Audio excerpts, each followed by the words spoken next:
Bien que l'hypothèse semblait surréaliste il y a encore une semaine, le duel entre Mike Tyson et Jake Paul est désormais officiel. Les deux hommes, âgés de 27 et 57 ans, s'affronteront le 20 juillet prochain au AT&T Stadium d'Arlington au Texas. Cette arène a la capacité d'accueillir pas moins de 80 000 spectateurs, de quoi donner de l'importance à cette confrontation aussi improbable qu'inattendue. La rencontre sera diffusée en intégralité et en exclusivité sur Netflix, qui proposera la première soirée de Noble Art de son histoire. Si l'ancien champion du monde des poids lourds n'a plus performé depuis plus de 3 ans, le YouTuber aux 20,5 millions d'abonnés s'est quant à lui montré particulièrement actif sur le ring au cours de ces dernières années. Ariel Helwani, qui anime l'émission de MMA Hour, a livré une information capitale sur le choc intergénérationnel entre la légende du noble art et l'influenceur. Selon le journaliste canadien, cette rencontre aura bel et bien lieu dans les rangs professionnels, et non sous forme d'exhibition comme ce fut le cas en novembre 2020 pour le duel entre Mike Tyson et Roy Jones Jr. Bien que cette décision n'ait pas encore été officiellement prise, la commission du Texas semble pour l'instant pencher pour cette option à en croire les propos du consultant Michael Benson. Depuis le début de son parcours chez les professionnels, Jake Paul a toujours voulu faire face à celui qui a battu Marvin Frazier, Trevor Berbick, Tony Tucker ou encore Larry Holmes. D'abord connu pour ses talents de comédien et de youtubeur, l'enfant de Cleveland s'est imposé sur le ring face à des légendes du MMA telles que Tyron Woodley, Anderson Silva ou encore Nate Diaz. Sa première défaite encaissée face à Tommy Fury ne l'a pas arrêté dans ses ambitions. Avant son arrivée au PFL, le frère cadet de Logan Paul s'est offert André Auguste et Ryan Bourland sur ses deux plus récentes confrontations.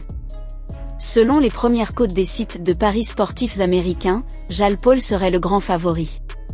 The Problem Child a une cote fixée à 1,30 tandis que Mike Tyson possède une cote à 4,00 sur le site de Forbes, une différence qui devrait bien faire parler. Iron Mike compte 50 victoires et 6 défaites en carrière professionnelle.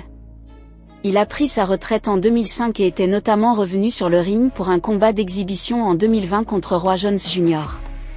De son côté, Jake Paul compte 9 victoires pour une défaite.